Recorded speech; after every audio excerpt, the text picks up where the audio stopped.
Good day, everyone. My name is Hanife Owasero Ihos. Today, we will talk about the social cultural dimensions of learning. In this lesson, you will learn about the social and cultural influences on learning in the theory of Lev Vygotsky, which is the social cultural development theory. So without further ado, let us start. Learning is influenced by social interactions, interpersonal relations, and communication with others. Learning can be enhanced when the learner has an opportunity to interact and to collaborate with others on instructional tasks. Learning settings that allow social interactions and respect for diversity encourage flexible thinking and social competence. In interactive and collaborative instructional context, individuals have an opportunity for perspective taking and reflective thinking that may lead to higher levels of cognitive, social, and moral development as well as self-esteem. Quality personal relationships that provide stability, trust, and care can increase the learner's sense of belonging, self-respect, and self-acceptance, and provide a positive climate for learning. Positive learning climates can also help to establish the context for healthier levels of thinking, feeling, and behaving. Such contexts help learners feel safe to share ideas, actively participate in the learning process, and create a learning community. On the other hand, culture is a broad and encompassing concept. Often, we equate culture with race or ethnic identity, but that is not always the case. Culture refers to characteristics of the individual or of some subgroups within the society. It includes values, beliefs, notions about acceptable and unacceptable behavior, and other socially constructed ideas that members of the cultures are thought to be true.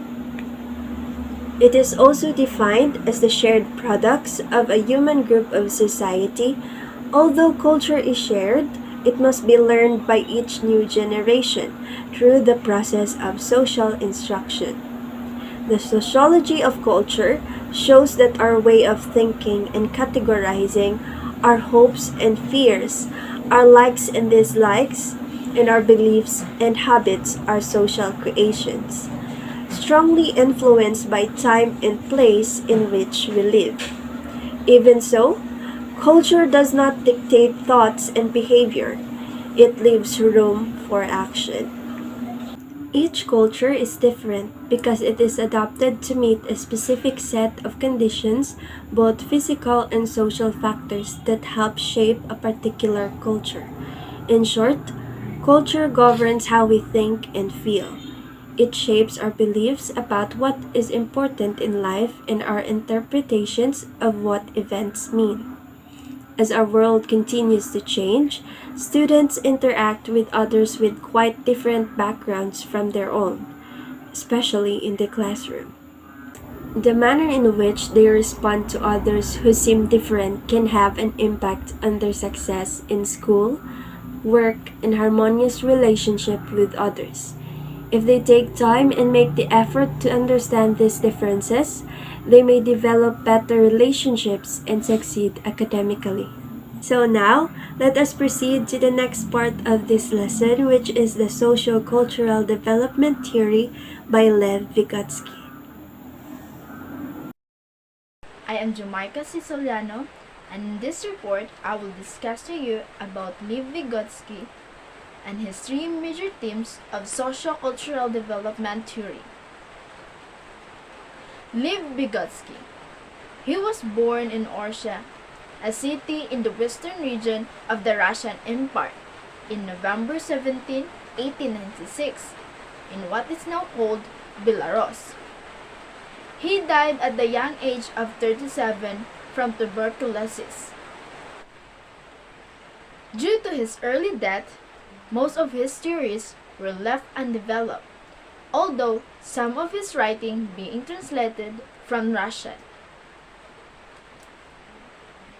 He attended Moscow State University, where he graduated with a degree in law in 1917. He was a seminal Russian psychologist who is best known for his sociocultural theory. Also, now as the Mozart of psychology. His lifelong goal was to reformulate psychology's theories in accordance with Marxist thinking and to address social and political issues confronting the new nation as it went from feudalism to socialism. Vygotsky's work was largely unknown to the West until it was published in 1962. In his lifetime, he wrote on language, taught psychology of art, learning and development, and educating students with special needs. Vygotsky's ideas about language, culture, and cognitive development have become major influences in psychology and education today. In summary, social-cultural development theories argues that social interaction precedes development, conscious and cognition are the end product of socialization and social behavior. Three major themes of social-cultural development theory, which is social interaction, more knowledge other or MKO, the zone of proximal development or ZPD. Social interaction is where people act and react in relation to others. Second, more knowledge other or MKO, somewhat self-exemplary and someone who has better understanding. And the third one is the zone of proximal development or ZPD, space between what a learner can do without assistance and what a learner can do with adult guidance or in a collaboration with more capable peers. Furthermore, social interaction, it plays a fundamental role in the process of cognitive development, in contrast to Jean Piaget's understanding of child development, in which development necessarily precedes learning. Vygotsky felt social learning precedes development. He states, every function in the child's cultural development appears twice. First, on the social level and later on the individual level. First, between people, interpsychological, and then inside the child, intrapsychological. Vygotsky believed that children are curious and driven toward being actively involved in their exploration of learning. Because learning is cooperative or collaborative in nature, it involved in their own learning and the discovery and development of new understanding. The second is the more knowledge other or MKO, refers to anyone who has a better understanding or a higher ability than the learner with respect to a particular task, process, or concept. The MKO normally thought of as being teacher, coach, or older adult, but the MKO could also be peers, a younger, or even a computers. Many times, a child's peers or an adult's children may be the individuals with more about knowledge or experience. For example, who would know more about the latest 10 music group? How to be the newest Black OPS game? Or what is the latest dance moves? A child or their parent? And the third one is the zone of proximal development or ZPD. It is the distance between the student's ability to perform a task under adult guidance and or peer collaboration and the student's ability solving the problem independently. According to Vygotsky, learning occurred in this zone. Also, he said on 1978, what is the zone of proximal development today will be the actual development level tomorrow. By this, he meant what a child needs help with today, he or she will be able to do independently tomorrow.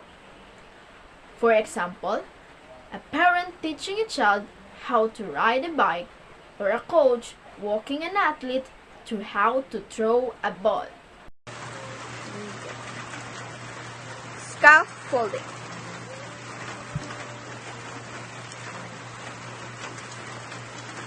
Scaffolding should involve the judicious assistance given by the adult or peer so that the child can move from the zone of actual to the zone of proximal development. It means when it can able to complete tasks on their own that they could not initially do without assistance, and that guidance can be withdrawn. This is called scapegoat and fade-away techniques. For example, children are playing confidently and can accomplish the task given without any need for assistance, and that's what we call scaffolding. Introduction with scaffolding. Learning Zone of Proximal Development, or ZPD language means that it can opens the door for the learners to acquire knowledge that others already have, and it is also to know and understand the world and solve problems. Individual function. This is a stage where learners help to regulate and reflect on his own thinking and talking to themselves. And even for Vygotsky, talking to oneself is an indication of the thinking that goes on the mind of the child, and this will eventually lead to private speech. Private speech. This is a form of self-talk that guides the child's thinking and action. For example, I can do this. I need to pass. Looking at the mirror and with the self-talk of mine, I convince myself to study and pass that activity and assignments. It is also said that Vygotsky believed in the essential role of activities in learning. Children is the best through hands-on activities done when listening passively. Learning by doing is even made more fruitful when children interact with knowledgeable adults and peers. Application of the Vygotsky social development theory. This theory promotes the learning context in which students play an active role in learning, meaning role of a teacher and students are therefore shifted, as a teacher should collaborate with his or her students in order to facilitate meaning construction in students. Learning therefore become a reciprocal experience for the students and teachers, as the Proverbs 22 verse 6, train up the child the way he should go, and when he is old, he will not depart from it. So that ends our topic for this video presentation. Thank you and God bless. Keep safe everyone.